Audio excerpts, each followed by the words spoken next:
Good morning, everyone. I realize it's very early for some of you and later for others. My name is Wendy Sukier, and I will be the moderator today. I see we still have some folks joining. We're up to 71 participants. Um, so I think we should probably get started. Um, as I noted, my name is Wendy Sukier. I lead the Diversity Institute at Toronto Metropolitan University. I'm also the academic research lead for the Future Skills Center, as well as a co-investigator on the Bridging Divides project. So lots of interest, lots of work related to the topic today. Um, One of the things that we found is that Canada really is in the midst of what we refer to as an AI paradox. On the one hand, Geoffrey Hinton won a Nobel Prize for his work. We lead the world still in terms of AI development and R&D, but most of the research that we see shows that Canada is actually a laggard in terms of the adoption of AI. And some of this has to do with the structure of the economy. Unlike the United States, where half of private sector employment is with large businesses, in Canada, 90% of private sector employment is with small, medium enterprises who don't have the capacity very often to drive the development. And we know as well this is true with the nonprofit sector and government. So there's a big gap between the potential of the technology as well as its actual adoption. We also know increasingly that there are a lot of risks associated with using technology, and we do a lot of work, for example, looking at how bias can be embedded in AI technologies.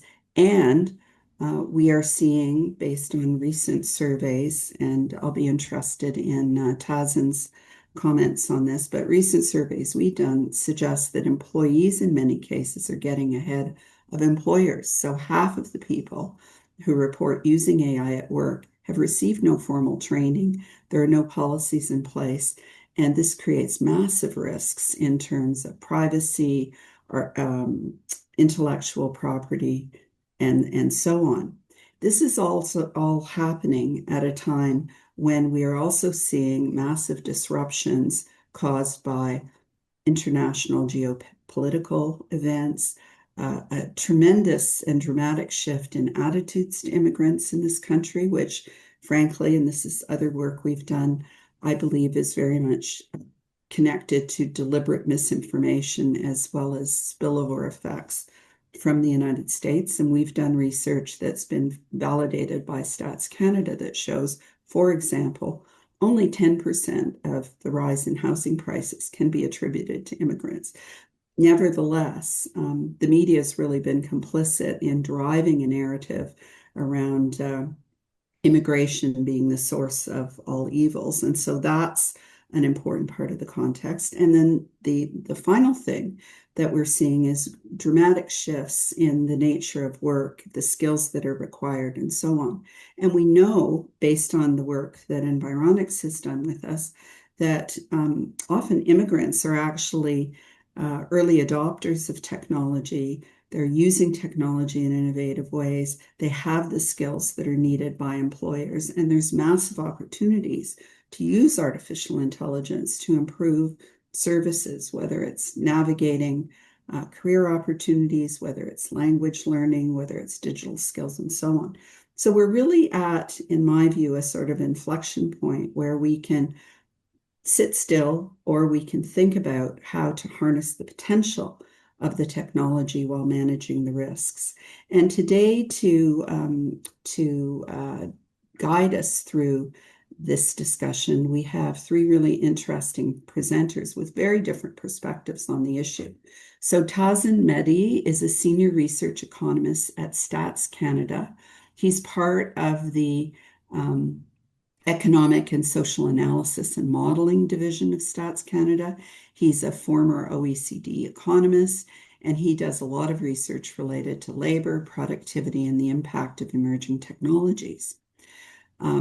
Along with Tazin is Mark Patterson, the executive director of Magnet. And many of you know Mark from his efforts in advancing workforce innovation, building partnerships to drive skills development and inclusive growth.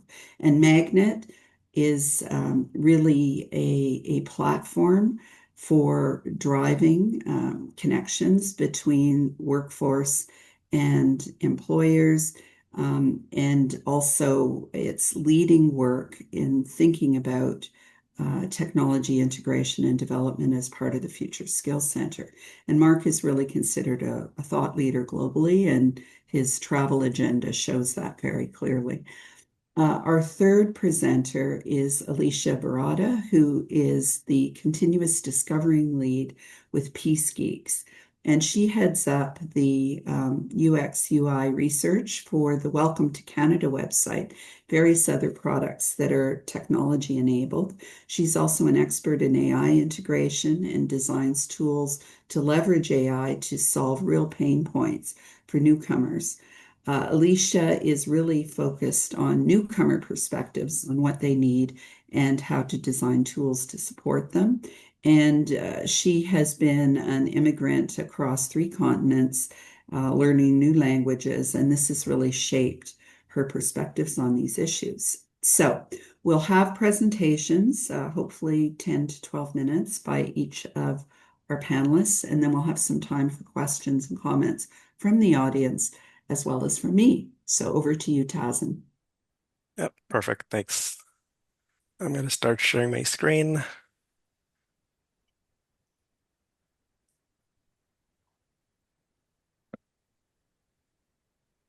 And please let me know if you can see my slides. Yep. Perfect. All right. Thanks a lot, Wendy. So hi, everyone. My name is Tassin Mehdi. I'm a labor economist from Statistics Canada. My work largely focuses on looking at the potential impacts of emerging technologies, as Wendy mentioned, on the workforce. There are a lot of disruptive forces taking shape right now, but the one that's perhaps getting the most attention is of course, the advent of generative artificial intelligence, Gen AI, which, as the name suggests, is a type of AI that's capable of creating new content. Uh, so AI, it has the potential to transform how we all work by possibly reducing certain types of tasks and changing existing workflows. AI is not new, though, by any means. The term AI was actually coined back in the 1950s. But what's new now is the rapid pace of progression and adoption. This is exciting, but it's something that's also fueling a lot of concerns about the scale of disruption it could cause. And with that, of course, comes fears of large-scale job losses. We have gone through countless periods of technological shifts in the past. Before AI, what everyone was concerned with was automation, which refers to the use of technologies or machines to perform simple and repetitive tasks, like what many of the machines do in certain factories. Although people use the terms interchangeably, AI is not automation. AI is really the use of technologies to perform complex and cognitive tasks. Historically, automation has tended to sort of replace or displace jobs of less educated workers. But given AI's sort of growing capabilities to code, draft reports, do translations, all examples of tasks often associated with higher educated workers, there are concerns now that AI could impact a broader segment of the workforce than automation did in the past. But right now, is AI replacing jobs or isn't it? It has sort of become somewhat of a contentious issue with really no clear answer right now because it may be too early. Um, and this, of course, is further complicated by the fact that we have competing economic forces right now to contend with, from immigration to the lingering effects from the pandemic, and of course, to more recently, US tariffs. So it's hard to really isolate the potential impact of new technologies like AI from everything else that's kind of happening in the economy sort of around us. So right now, all we can say about AI is it really is a mix of uncertainty and opportunity. We don't know what it means in the long term yet. We don't know how different groups of workers might be impacted, but we did release a study last year at StatCan where we look at the potential impact of AI across different demographic groups. But sort of before we get into the potential labor impacts, let's take a pulse of the labor market first. First, immigrants face a especially challenging sort of labor market. They historically have higher rates of unemployment than Canadian-born for several reasons, including possibly the lack of Canadian experience, credentials, language barriers, as well as the lack of network to really gain entry into certain professions. And this is true whether you're a prime working age individual or younger. Youth unemployment obviously is something that's getting a lot of interest, attention right now. It has gone up ever since we were coming out of the pandemic. Um, and there does seem to be this sort of story out there that it's AI might be taking over some jobs, some entry-level jobs. Well, that could very well be true, but the reality is much more nuanced. A big part of it has to do with the fact that the number of job vacancies have come back down to pre-pandemic levels. So the pandemic was such an sort of anomaly when we look at historical trends. During the height of the pandemic, there was a substantial rise in job vacancies. In fact, a record number of vacancies, at least in over the last decade as employers coming out of lockdowns were looking to fill jobs across many industries. But after 2022 or so, we started seeing vacancies go back down to pre-COVID levels. So what we might be seeing right now is a post-pandemic sort of labor market adjustment process playing out, where during the pandemic, employers may have overhired, and now the demand for workers might have fallen as a result. Also, what is happening is that people are getting more educated at an increasing rate, but the number of vacancies requiring those high skills have really not kept pace. Just to give you an idea, there are about 350,000 unemployed people with a bachelor's degree or higher right now, with 200,000 of them being immigrants, but less than 100,000 vacancies requiring those skills. So even if all those highly skilled individuals, highly skilled immigrants, unemployed, fill those vacancies, there would still be 100,000 highly skilled unemployed immigrants, not to mention the 150,000 highly skilled Canadian-born unemployed. Of course, whether or not these people have the right expertise these employers are looking for, that's another sort of issue, another question, but that's more of a skill alignment or mismatch issue. So it doesn't actually matter the type of job since 2022. All kinds of job vacancies are returning to their pre-pandemic levels. So during the pandemic, we saw lots of vacancies for sales and service jobs, but we also saw lots of vacancies for coding jobs like software engineers. Um, ChatGPT was publicly released around November of 2022, which falls on the fourth quarter of 2022. So if we measure job vacancies sort of relative to that quarter, do we really see any action? Not really, as you can see. Yes, there was a drop in coding job vacancies, but that drop is actually no different than the drop in vacancies for trades or sales and service jobs. So remember that there were multiple factors at play during the tail end of 2022. So we had not just the mass availability of Gen AI, but we also had increases in immigration. We had a labor market sort of reverberations from the pandemic era and lots of really macroeconomic factors. So recent immigrants, so that is immigrants who landed within the past 5 years, are sort of increasingly more likely to go into these coding professions, coding jobs, like software engineering. If they landed between 2011 and 2016, 4% of them, of that cohort became a coder by 2016. If they landed between 2016 and 2021, almost 8% became a coder by 2021, which is double the rate over just a 5 year period. This perhaps, of course, reflects the job market conditions at the time. The tech sector does tend to run in cycles, and vacancies in tech jobs did surge during the pandemic.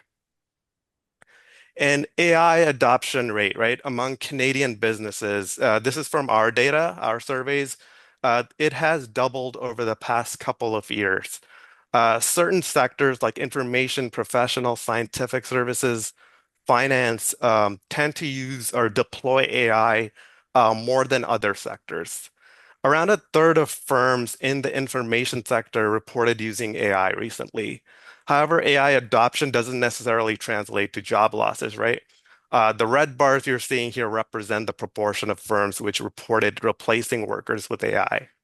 It shows that no matter the industry, the overwhelming majority of firms seems to, which are using AI, did not replace workers at least on a large scale. In fact, almost equal shares seem to have reportedly increased their hiring as a result of adopting AI. But what these business surveys don't tell us is who's losing their jobs. So the likely demographics and so on. So at StatsCan, we did release a couple of studies last year looking at the potential labor impacts of AI. We use what's called the Complementarity Adjusted AI Occupational Exposure Index, or CAIOE for short, and this was developed by the IMF a couple of years ago.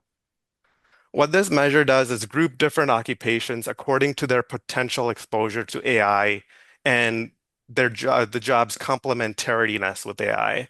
So the entire left half of this graph are what's called low exposure jobs, meaning that these are probably out of AI's reach for the moment, like the trades, which require more physical labor.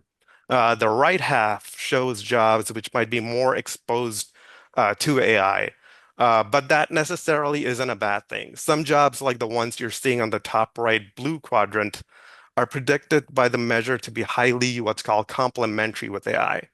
So the tasks they do in their jobs could be done by AI, but some might be too important to hand over to new technologies, such as those performed by sort of doctors, nurses, teachers. So the human element will still be needed in some of these jobs. So the bottom right red quadrant are what's called the low complementary jobs, meaning that they could be replaced by AI potentially in the future, or aspects of the jobs could be significantly transformed in the future. And I guess this is the group everyone's sort of worried about, your at-risk group. So this group has a wide range of jobs from data entry clerks and clerical occupations to software engineers, web designers, authors, all jobs which people might think of as being replaceable by AI. So these are a very diverse group of jobs with differential trends. Jobs like data entry clerks have actually been on the decline well before AI, and jobs like software engineers have been on the rise, on the other hand. Of course, AI exposure varies depending across industries. With automation, the concern was it wiping out the manufacturing jobs. With AI, it's a bit different. It's not so much manufacturing jobs, while that's still impacted by automation. AI is slated to have more of an impact on industries like finance, professional scientific services, and information. So recent immigrants are more likely to hold jobs potentially replaceable by AI. So for Canadian-born, the share of workers in these jobs remains stable at around 29% in 2016 and 2021. Why those years? Because we're using census data here. And we can, of course, update it once the new census releases. Um, but for recent immigrants, the share actually went up from 29 to 37% in potentially less complementary jobs. And part of it has to do with the fact that recent immigrants might be more likely to go into clerical or sales occupations as well as tech jobs, which are potentially more susceptible potentially to AI. And when we do this across racialized groups, Chinese and South Asian immigrants tend to be in jobs which are potentially more conducive to AI replacement. Again, this could be because of their overrepresentation in tech jobs, but is this necessarily a bad thing? Not at all. It's like these might be well-paying, high-quality jobs in the tech sector. And right now, we don't see in the data any evidence that they're being replaced on a large scale, at least. Well, there are like certain case studies that show them being replaced, but we haven't detected it yet on a large scale. but these are just potential, right? So we're talking about the potential impact. We don't know the actual impact yet. So AI is still playing out, and I will just wrap it up here. So there's obviously a lot of uncertainty about AI. Our data here is simply there to inform discussions, and nothing is cast in stone. So this is by no means any final word on AI. We are planning to release a report on tracking employment trends, like an AI tracker for jobs potentially more vulnerable to AI. That'll likely come out in January. Um, Something I like to emphasize whenever talking about labor impacts of new technologies is that these are based on human assessment of what AI can and can't do. Just because a task can, in theory, be done by AI doesn't necessarily mean that it will. Because at the end of the day, employers face financial, legal, and institutional constraints. Research so far shows that AI adoption isn't having any significant short-term effect on productivity, labor productivity. So it's not, doesn't seem to be a silver bullet at the moment. And that may be due to perhaps AI not being used to its maximum potential, or it could be that legacy business processes just haven't caught up to new technologies. That said, AI can, of course, have broader impacts, such as skill erosion. It can also lower the barrier for entry into certain professions. Um, and I will sort of leave it at that. And yeah, thanks a lot. That was terrific, Taz, and thank you so very much. And I know that the jury is kind of out on what the impacts of AI will be on jobs because there are so many variables. And you probably remember when Osborne and Frey and 2014 said 47% of US jobs are in jeopardy. And, I was sitting there going, ha ha ha, the jobs are still here. I have kind of shifted my view, especially based on some of the leading edge work I've seen with physical AI and agentic AI and the pace of change. But you're absolutely right. There are a lot of things that are coming into play. So thank you very, very much for kicking us off. And now I'd like to hand it over to Mark Patterson. Great. Thank you very much. That was a great overview. And so I think I'll be able to reduce a few of my slides. But definitely want to also reinforce what's already been mentioned, that there are many forces that are happening right now. We're specifically talking about technological transformation, AI automation, and digital technologies, but we are facing many, many challenges, as has already been said. One of the things that we see when we're meeting with leaders, not only across Canada, but also globally, is I think that most people's intuition is off about the rate of change that's happening with AI. And if you are tracking some of the tools, even for me, I spend a few hours a day trying to keep up on what's happening. But from one week to the next, to see the advancements of some of the new releases. So if you're paying attention to some of the image models released in the last week, like Nano Banana Pro or Gemini 3 or Opus 4.5, the advances over the last version are really quite astounding in their ability to do the different work. So again, we think about how things are changing. We hear the term, exponential change, but we don't really intuit what that means. And AI is changing at a very, very rapid rate. So that is one thing to keep in mind. And we'll talk about it a little bit later in the presentation, but I think a lot of our sensing mechanisms are off and the speed to feedback on what is happening. Now, all of this, as has already been mentioned, technology advancement without adoption is not driving innovation, and it's not going to drive some of the labor market impacts. But one thing to keep in mind as well is that this is uneven. There's a quote that's often used now by a famous science fiction writer, but said the future is already here. It's just not evenly distributed. So some of the things we think about are there are companies that are making rapid advancements in the implementation and adoption of AI, and you could think of some of those. Think Amazon, think a lot of the big companies They're at the forefront of the development of the technology, and maybe the disconnect between the rest of the economy. Wendy mentioned SMEs and so on, and we know the capacity challenges they have in adopting technologies.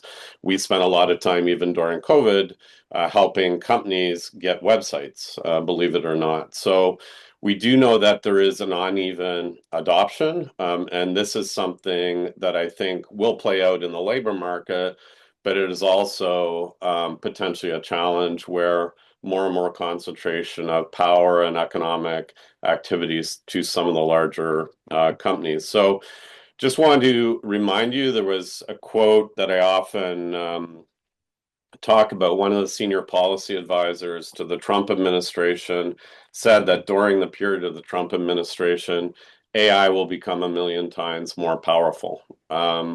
Now, that seems like a really big number. Why could that be potentially possible? It's advancements in the algorithms, the training algorithms, advancement in the GPUs. So you hear about NVIDIA and the graphic processing units or GPUs that are used to compute AI, and then also the build out of the data centers. So we're seeing right now massive investments being made in the build out of data centers. So massive, in fact, that some people are saying we're on the kind of edge of a bubble with the massive investment, if you're following the news. Because that massive investment is going to require a return, and that return would be in the form of AI doing more productive activities in the economy, and that would, by its nature, potentially talk about more disruption in the labor market. So it's just something to keep in mind. As Tazen said, the story is yet to be written. We're not 100% sure. We can't separate all the impacts. But one thing that is sure is that when we see across the country and talking to a lot of people is that there is concern. There was a recent poll by one of our national pollsters at Abacus Data, David Coletto, who says that Canadians have kind of settled into what he calls or terms a precarity mindset. And in that precarity mindset, there are certain things that play out. And Wendy mentioned already some immigration backlash and other things for different reasons. I think it is something we'll talk about in a few slides that we need to keep an eye on for sure.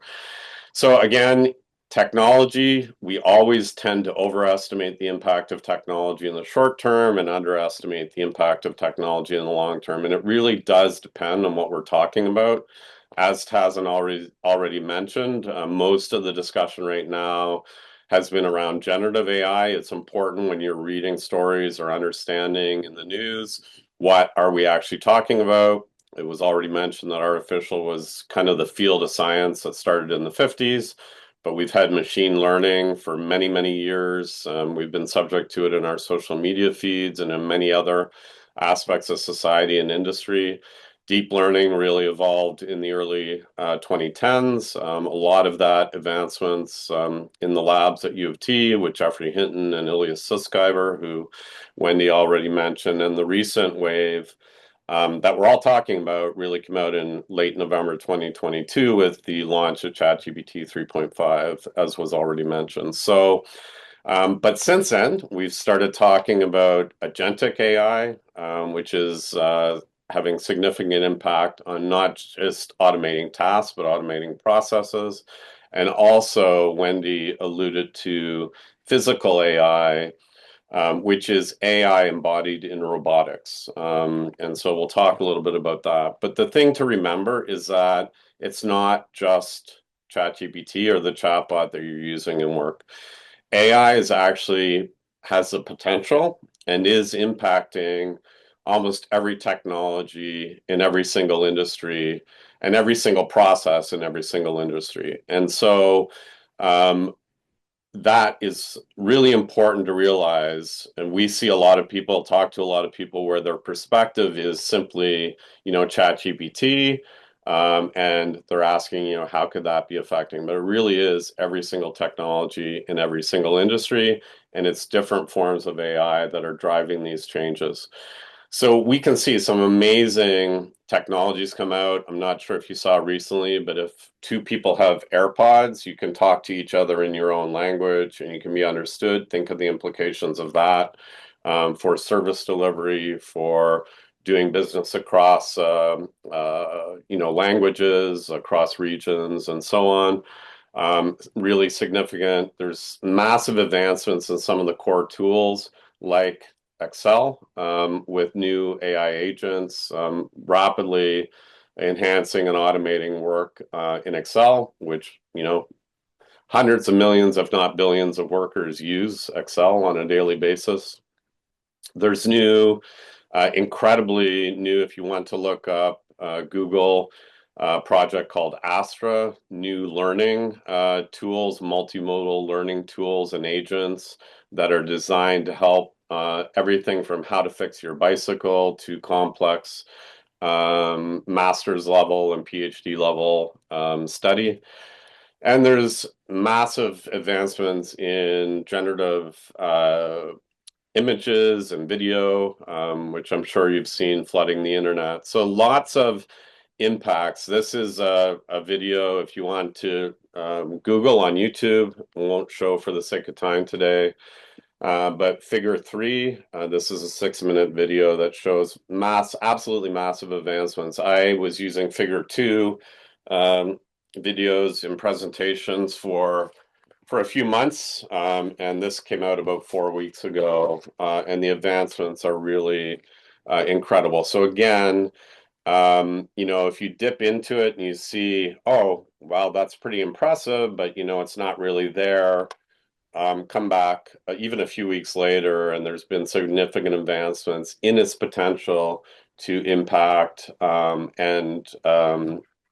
work and also other things. So I think the really important thing for individuals, for newcomers, for you, for your organization, for your immigration settlement organization that's supporting people at this time, and I think this is really important, is that the greatest danger in times of turbulence is not the turbulence, but it's to act with yesterday's logic. So, and we know the companies and organizations, this is a quote from Clayton Christensen, fail because they continue to do what made them successful in the past. So I think really questioning and checking and sensing what is happening and realigning your skills to that, and I'll talk about that in a minute, is really, really important, both individually and organizationally. So AI in the labor market, I won't go into this. We've heard and had an amazing overview already. But one of the things I want to emphasize is that I think we're having the wrong discussion. People being worried about whether AI is creating more jobs or destroying more jobs than it creates is the wrong discussion. We do know that it will change jobs. And so the question really is how we adapt, how we are able to be augmented or supported by the technology, and how the roles will fundamentally change. We're stuck in a period right now where a lot of people are focused on automating or thinking about how AI can change the current process, when I think we should be thinking, especially in how we do service delivery, how we could do it completely differently with the advent and progression of AI.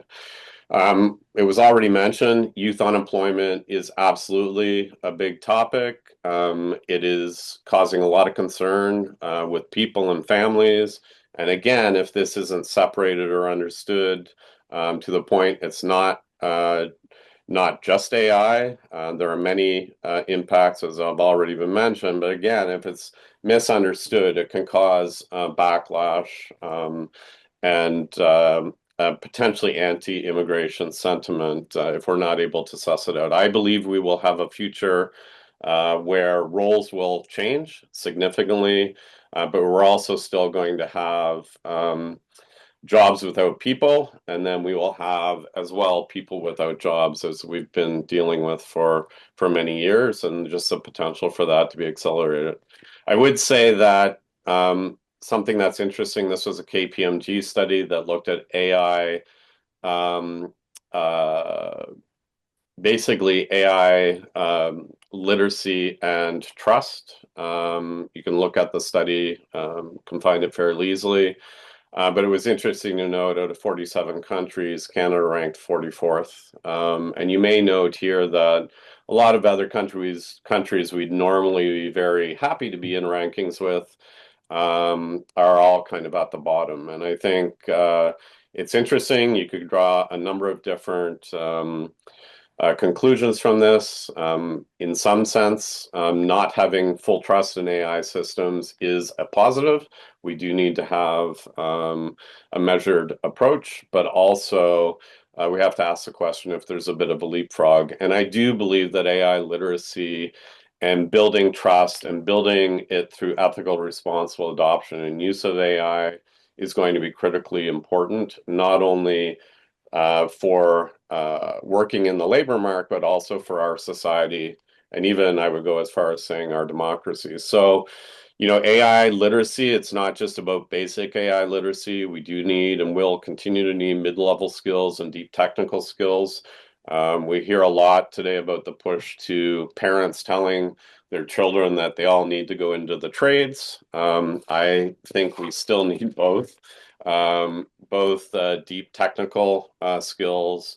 We certainly need people in the trades, but I think we need to keep a balanced approach to how we're educating and supporting and accepting talent as well into the country. So I talk a lot about adaptive human potential. I think we need better mechanisms to build awareness of signals. So we need better sensing mechanisms. And I think immigration settlement organizations and frontline organizations like those of you on the call have an ability to sense what is happening in the labor market fairly quickly. If you're running programs, you know what is or isn't working, and sharing and working collaboratively on that. We need to be able to realign kind of our skills and skills pathways and systems to match emerging needs more quickly. We need to be more adaptive. We've been hearing about this at a personal level. It's also the same at an organizational level.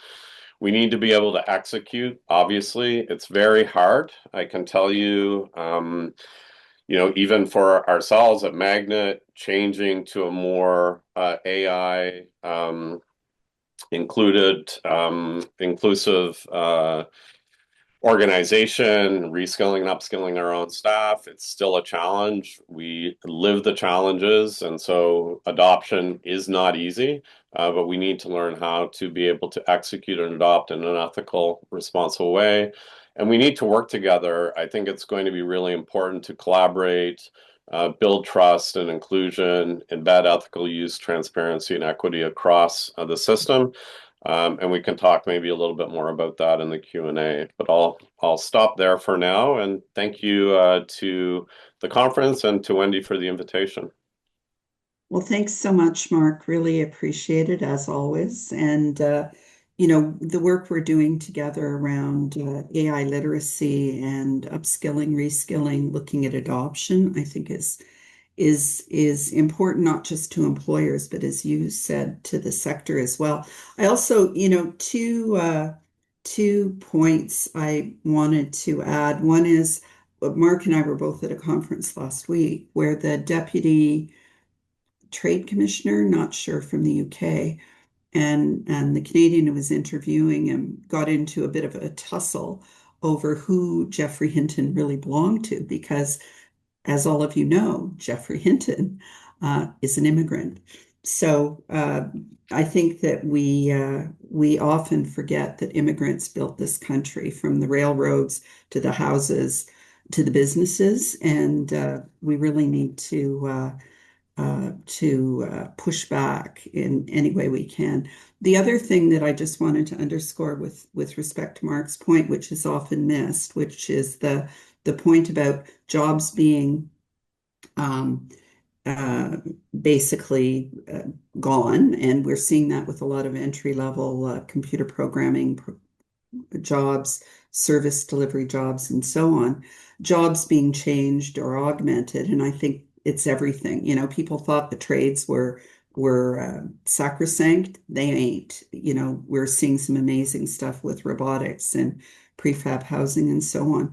But the skills to actually create new jobs and entrepreneurship and innovation skills to me are the untapped potential that we really haven't thought about as intentionally as we need to. And often entrepreneurship's viewed as kind of oh, you can't get a job, so maybe you can be self-employed, as opposed to, entrepreneurs are going to drive the development of the economy. And it's no secret to folks on the call that immigrants are more likely to be entrepreneurs.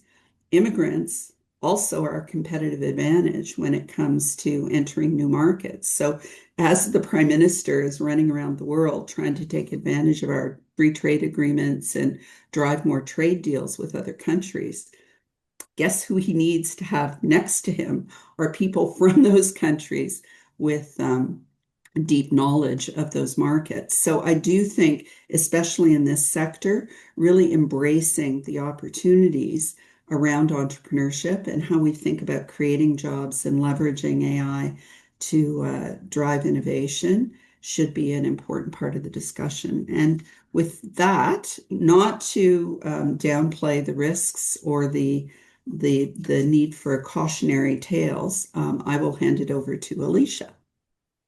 Thank you so much, Wendy. I'm so happy to be a part of this panel.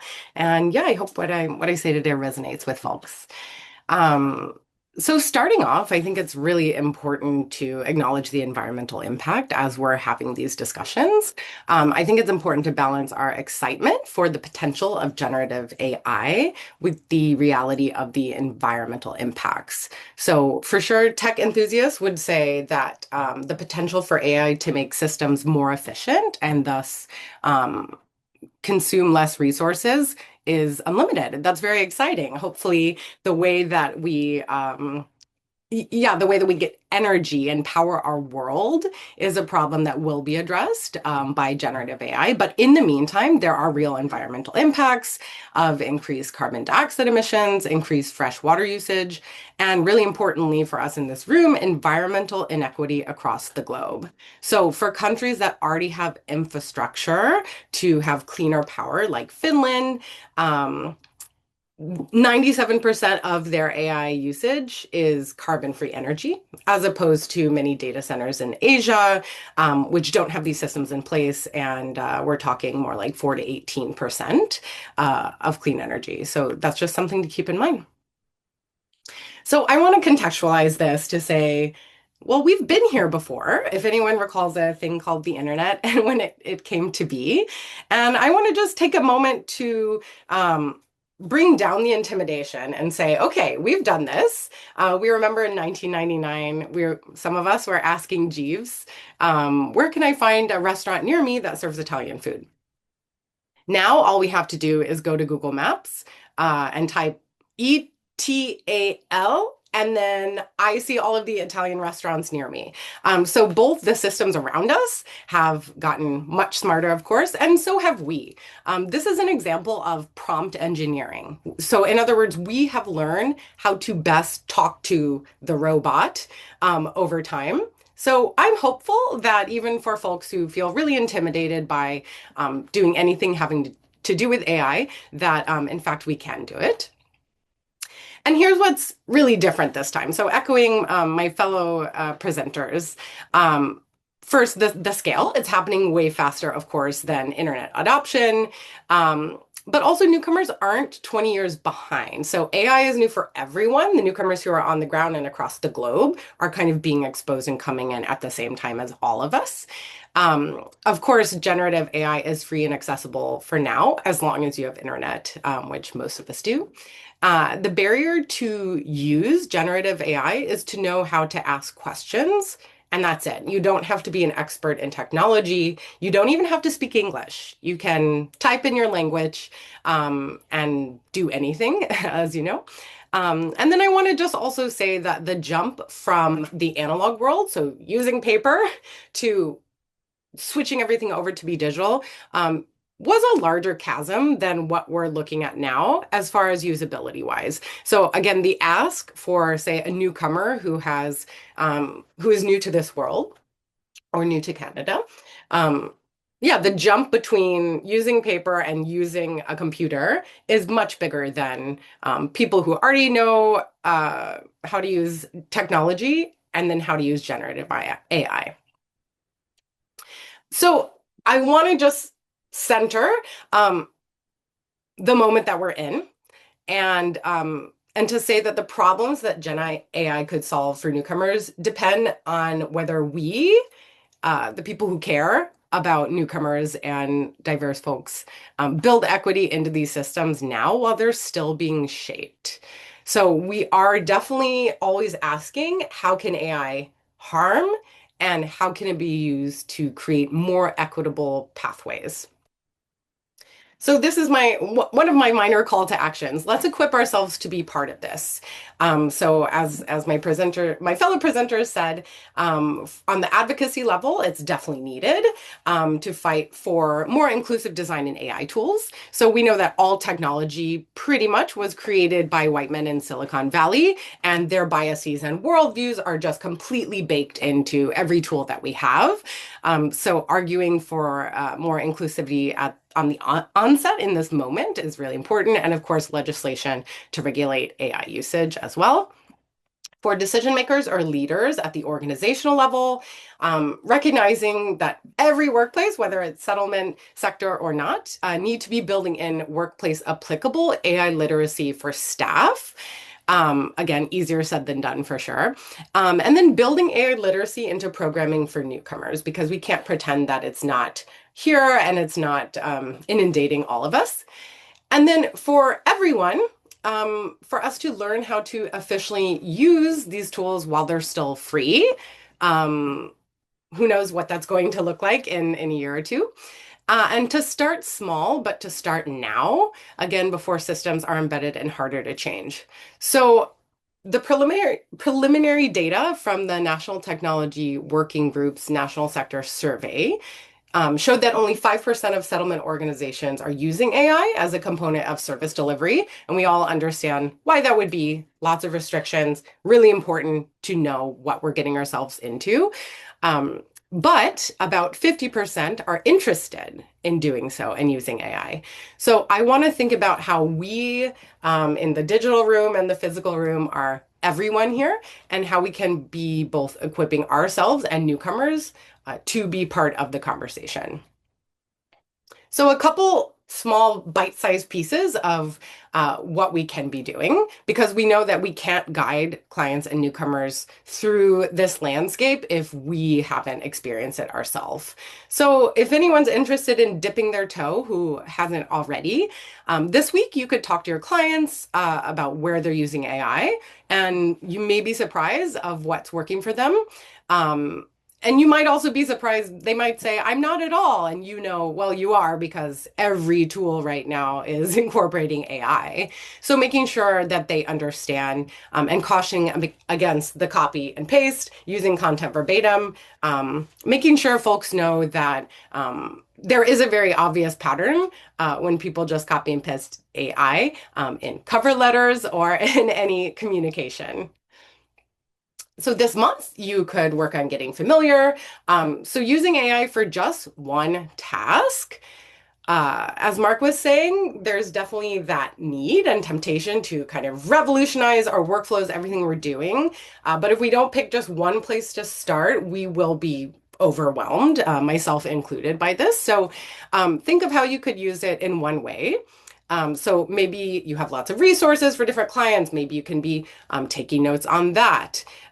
Research for your own purposes, brainstorming workshop ideas, making sure that anything you say to AI is anonymized, and you're not using it. You're not giving it, of course, confidential client data, but there are many other ways that you can use it without kind of going there, and understanding it as it's your coworker, it's your thought partner, it's not a content creator. And then next year, you could aim to kind of actually weave it in. So help newcomers identify transferable skills or AI skills, and consider guiding them towards AI-friendly roles, not AI-proof, but AI-enhanced. So I want to jump over to chat about newcomers and what we have been hearing. So 2 years ago, when ChatGPT was a baby, not this baby, but the actual ChatGPT, we started doing research at Peace Geeks with newcomers to understand how they were already approaching the job market. So already, and this was when ChatGPT was less than a year old, we were already hearing newcomers were using it to fill out job applications and cover letters. They were using speech AI to build confidence speaking English. This wasn't even English speaking apps. It was like an AI friend you could talk to or whatever. And that's the purpose that they were using it for, to practice for job interviews as well. And then asking questions about immigration and Canadian workplace culture, like what's going on? Why haven't I gotten a response? But definitely lacked an understanding of how it works and why it was and still is hallucinating many times. So I want to point out that it's an opportunity for newcomers. So we know from a recent survey that 56% of Canadians do want to switch careers, and so do newcomers. So the folks we were talking to were people who came to Canada with no prior professional experience. Maybe they were like 19 when they came, didn't have any experience in their home countries. Maybe they took a career path in their home country just due to the placement tests that they were taking. It wasn't due to actually what they want to do. And now that they're in Canada, it's a new chance for them. Or they're in a survival job here in Canada and they want to upgrade. So these are just different types of users we can consider besides people who are like trying to get back in their profession, which is also a huge chunk of newcomers for sure. But we just have to remember that it's a ripe opportunity. This is the moment for reinvention, because as I said, everyone here, every industry is figuring out AI right now. So you could help newcomers who are totally looking to start over, to pivot or shift a bit more to more AI adjacent careers. So instead of kind of asking, are these taking our jobs? Let's look at, okay, how can I pivot what I do know and what skills I have to ensure that I will still have a job, even if my current job no longer exists. So translators and interpreters, I personally don't think that a live interpreter that provides such emotional support would ever fully be replaced for sure by AI. I would really hope not. But yeah, lots of translators would find themselves out of a job by now. But if they can shift their skill set to say, yeah, I know lots of languages and I'm also really good at understanding localization and cultural AI, they could be looking for jobs where they're actually shaping multilingual content or the cultural nuance that comes out. I know in our data on Welcome to Canada that's translated in 11 different languages, it was really helpful to have people who were native speakers of those languages look over what our content and make sure that it's making sense on many levels. Another example, if there's an accountant from another country, they could shift to looking at AI operations. They have the skill sets of attention to details, of finding errors and inconsistencies, and they could be shifting that to work, more specifically with AI. So this is just an option. It doesn't mean we have to scramble to get all newcomers to change roles to AI focused roles, right? We need to at least equip the newcomers who aren't already doing this, which again, we know many are. We know that they're on the forefront of using technology. But for the newcomers who aren't, we just need to make sure we're equipping them with info on how to use what is out there. So an example of jobs that I think won't change, but we can use AI to be smarter, which I'm sure many of you are already doing this, dipping your toe into it. So a social worker who is using AI to organize case notes will have more time with their clients. An employment counselor who uses AI to research credential pathways, has better advice or more fulsome advice, at least to start with, that they can share with newcomers. And then settlement workers who are able to use AI to draft program reports, which may sound familiar, means less screen time, which is really important for all of us, of course. So I'll just pivot to share, we do have a product. It's definitely not the answer, but it's one way to dip both settlement workers' toes into using generative AI and also for newcomers as well. So it's an AI-powered platform tailored for newcomers by immigrants at Peace Geeks.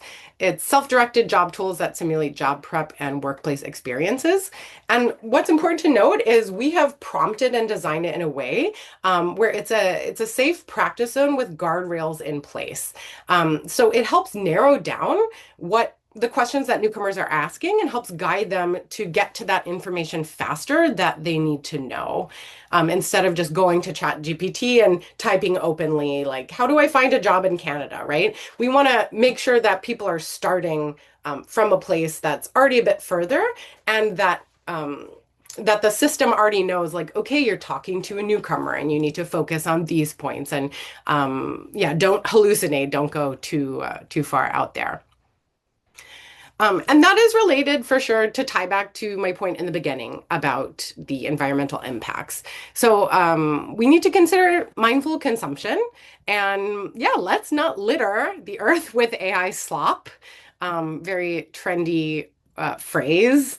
But if we are learning and teaching newcomers how to use AI more efficiently, it means getting to the point faster and it means consuming fewer resources. So I know, of course, my AI literacy in the past 3 years has gone way higher. I understand now how to ask the right questions, how to use an AI to help me craft the right questions to then ask another AI. And I end up, yeah, getting to the point faster and consuming fewer resources. So as the Ask Jeeves and Google example showed, as systems get more efficient, we will as well. And that's something we can start doing and learning now. And that's all for me. Thank you. Wow, thanks for that. Really balanced out the range of panelists. I think at this point I'm looking in the Q&A, and I'll bring forward a couple of the questions that are there, and then I have some questions for each of the panelists. So, anonymous attendees, it's always very ominous to me, says adopting a technology depends on how we emotionally resist it or embrace it. How much of how much is using the label artificial intelligence with the human attribute intelligence to refer to a large language model affecting the relationship we're having to AI? So that's kind of an interesting way of looking at the issue. And maybe Mark, you can start. Oh, I think it absolutely could be.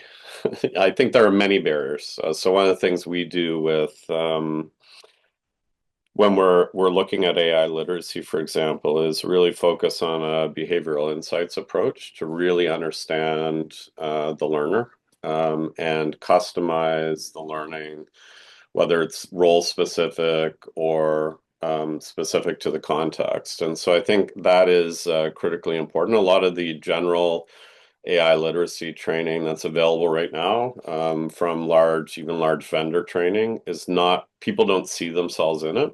And so they're not engaging in it. And I think in a very similar way, really understanding some of those barriers, language matters. So I would agree with it. I'm not sure that we're going to get a lot of momentum to change how it's termed, but I do think all of those things are factors for sure. I think if you listen to a lot of, if you're to listen to Jeffrey Hinton or others, it's a very different type of intelligence than human intelligence. It has lots of different attributes. So I think it's an interesting point for sure. And I noticed maybe I'll pick up, but Wendy just dropped, her internet must have died, so I'll be the interim moderator just for fun. But Alicia, do you have any comments on that, or Tassin?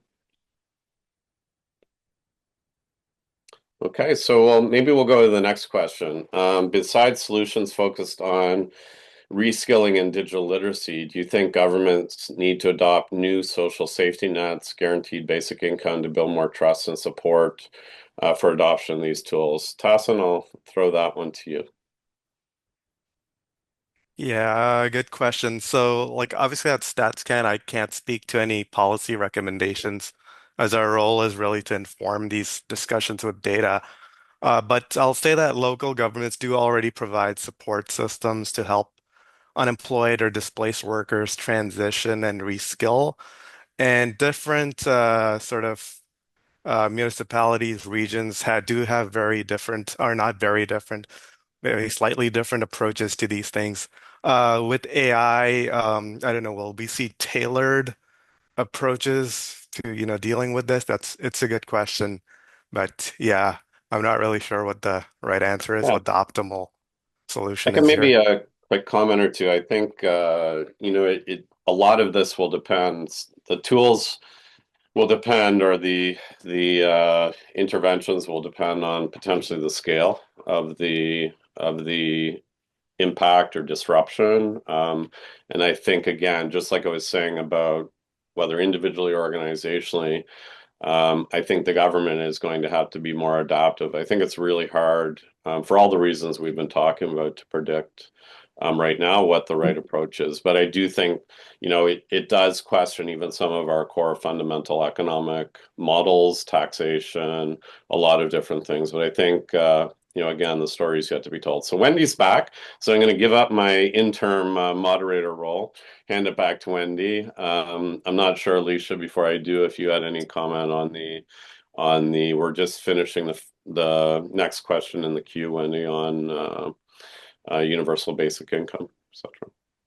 Yeah, I did just want to add that I think that's a great point, but I do think it's really part of a bigger conversation around capitalism and human rights. And I think that if the powers that be cared at all about humanity and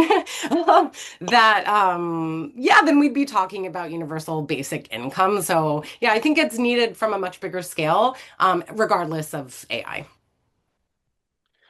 Wendy.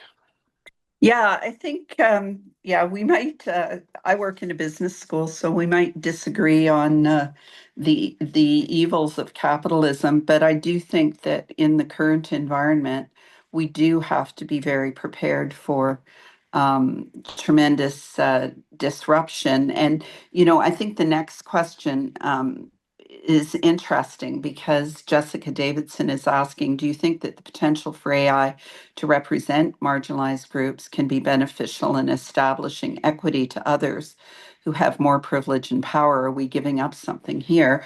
And if I can just start by saying, that's one of the real paradoxes because, AI, generative AI in particular, is sort of the English major's revenge. So after all those years of being told coding, coding, coding, teach coding, in utero so that babies hatch, being able to code, we're now going, oh, those coding jobs, they're disappearing. We have to have social and emotional intelligence and value human skills and so on. So I do think there's potential for AI to bridge the digital divide, but there's also tremendous potential for it to exacerbate it, given what we know about people's access to the high-speed internet, the affordability of high-speed internet, and the skills associated with high-speed internet. So that's me on my soapbox. But I wonder, Alicia, if you wanted to add to this, kick us off with this question. Yeah, well, I'm just thinking, my context is I was working in a settlement org when COVID hit, right? And I remember how much, even before COVID, there was a need to use WhatsApp to contact people, but it wasn't approved by IRCC, right? There was a huge lag for sure, and I know that so many orgs did a lot of work to look at more secure digital messaging and getting it kind of approved. So I think that with adoption of new technology, I think it starts happening on the ground before it becomes official. I think there is a back and forth of kind of figuring out how things might work, and then policy can respond a bit more. IRCC could definitely require this to be part of applications, just like we have to talk about protected bee status and things like that. But I do think there will be a moment where we're figuring it out before it becomes official. Thanks so much. And Mark, anything that you'd like to add on the digital divide question? Yeah, I think so it's really interesting. There are a lot of open source, open weights models that can be downloaded right now and even run on a local computer that have incredible potential to deal with some of the challenges we're talking about. And that changes a lot of not to go too deep on this, but that changes a lot of the pieces. So one may ask, why is all of the build out of the data centers, et cetera, et cetera? My concern on the digital divide is we'll have all of the existing digital divides, but we're actually looking at new digital divides, which will be based around access to energy and compute. So setting aside obviously the concerns on the environment, which are real and we should be discussing, but in the near future, access to energy and compute will be um, a significant barrier for the more kind of leading edge applications, right? So I think it depends on what problem we're talking about or trying to solve. But that is something that at the national level as a country, we definitely need to be thinking. And I still think we have to struggle with all of the current and existing. If again, a base foundation is if northern rural remote community or even studies you've often quoted, Wendy, of young people in Toronto not having access at home to internet, right? So there's many different ways to look at it. I think we have all the existing challenges, and there are new ones emerging that actually could create digital divides between countries.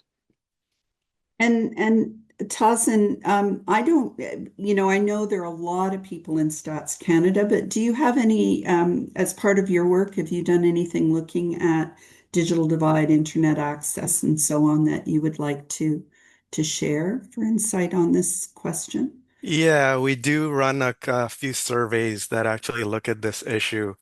My colleagues, I'm not an expert on the sort of digital divide as it relates to previous past technology like the internet and whatnot, but my colleagues have, in a couple of years ago, now maybe 3 years ago, did look at these sorts of who's more likely to be proficient in these technologies, who's likely to lag behind. And what they found was there is a difference gap between younger and older individuals when it comes to using mobile or digital tech, but that gap has closed over time. So older people are getting approaching that proficiency level. They're just as good as getting just as good as younger people. So that is an interesting finding. But with AI, I don't know what that gap will be yet between what the sort of dominant and the laggard groups would be. Well, as the mom and the boomer on the panel, I mean, like I'm old enough to be all of your mothers.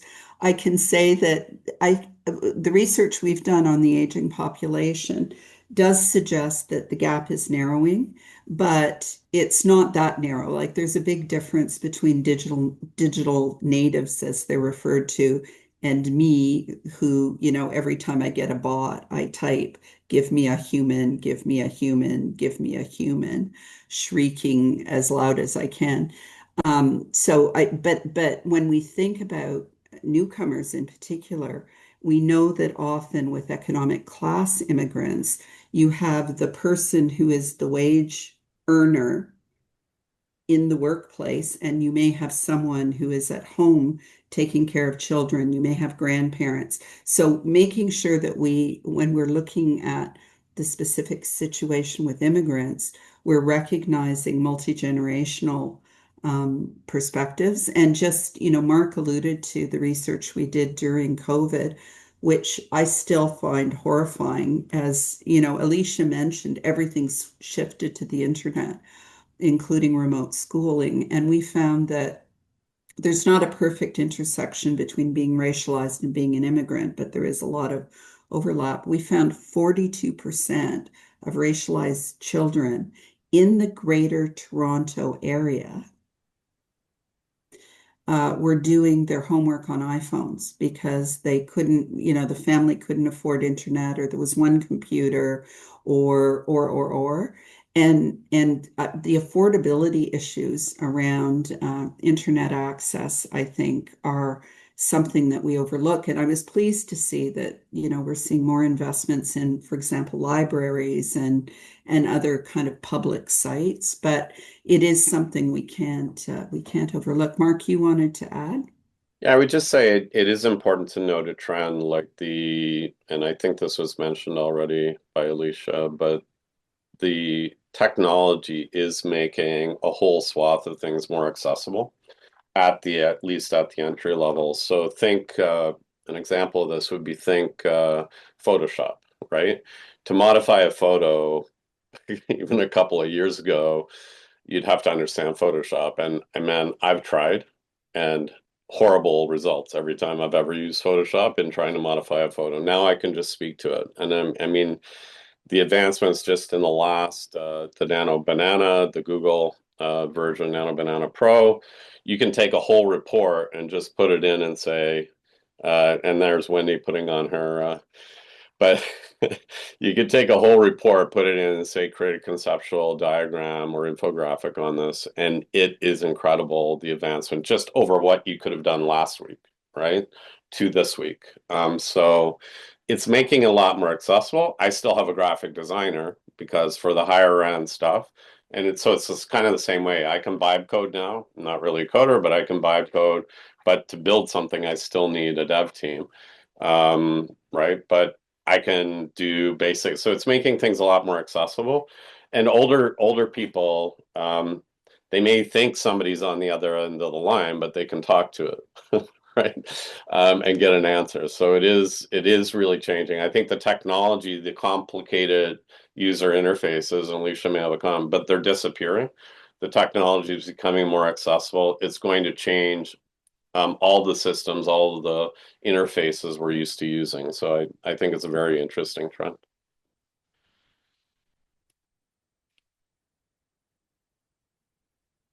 Sorry, you're on mute, Wendy.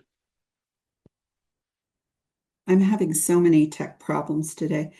It just shows PhD in IT, those who can talk and those who can't do. So it's or those who can do and those who can't get PhDs. But Mo Kesrari has a question, and he says the situation is as if with AI, employees and experts will need fewer and fewer skills, and that the technology will free up more time for relations and human interaction. What are some of the emotional skills that you think would be needed, and any comments on his observation? Maybe Alicia, do you want to kick us off? Yeah, well, I think that's the part that can help all of us in the room breathe a little easier is that you all have all of those skills, right?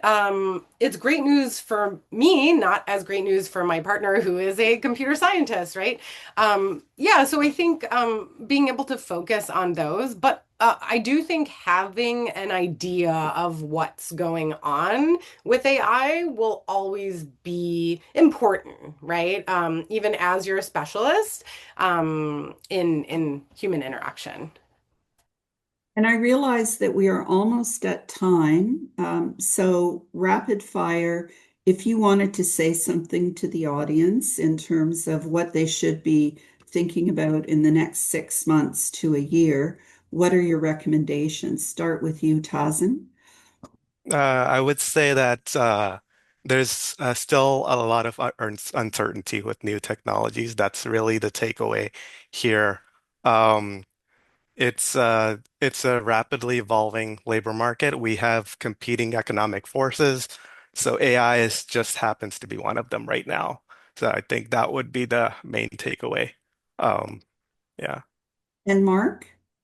Yeah, I would say given that uncertainty, each of us should take responsibility, accountability, and agency in trying to sense and understand what is happening and stay up on the trends that are impacting our particular work. Take some basic AI literacy, take responsibility, even whether it's around your role in immigration or personally, Have discussions with those around you. Find 5 other people in your life and share in a meaningful, intentional way, real learning, not just hype or other things. Because I'll just give you one example. Like a lot of people in my family, etc., still don't know that seeing is no longer believing. Right. So, like having conversations in your family with other people in your organization and staying up on the trends is a responsibility. So you need to have better sensing. You need to take responsibility for how your skills will realign. A credential is no longer just a checkbox for a job. And build trusted systems, be ethical and responsible in your use of the tools. But that's what I would say. You need to take agency. It is happening. Things are changing. We don't know the outcome yet, as has been clear, but things are changing, and there is no question in that. So how you'll do your work in a few years will be different than how you do it today. Last word to you, Alicia. There's no stupid questions. So even my tech-savvy 19-year-old sister-in-law has been fooled by some videos that turn out they are AI. So don't feel afraid to really ask questions. Be like, sorry, I don't understand what's going on. I don't understand what this means. It's okay. It's a discussion and we're all having it. We're all part of it. And I just want to mention, I did respond to a question about any training on how to use AI I would recommend. I will stick that at the end of my slide. But Anthropic has such good, really bite-sized courses that you can take. Yeah, and we actually have a playbook around where the training is because it's changing so rapidly. Listen, it was an amazing discussion, different perspectives, but I think all leading in the same direction. We know it's coming. We need to make sure that adoption is responsible. And we need, I think, all of us, in terms of our individual behavior, but also our organizations, to really embrace innovation, become resilient and adaptive, and accept that change is coming. And the best thing we can do is position ourselves for whatever may come. So thank you very, very much.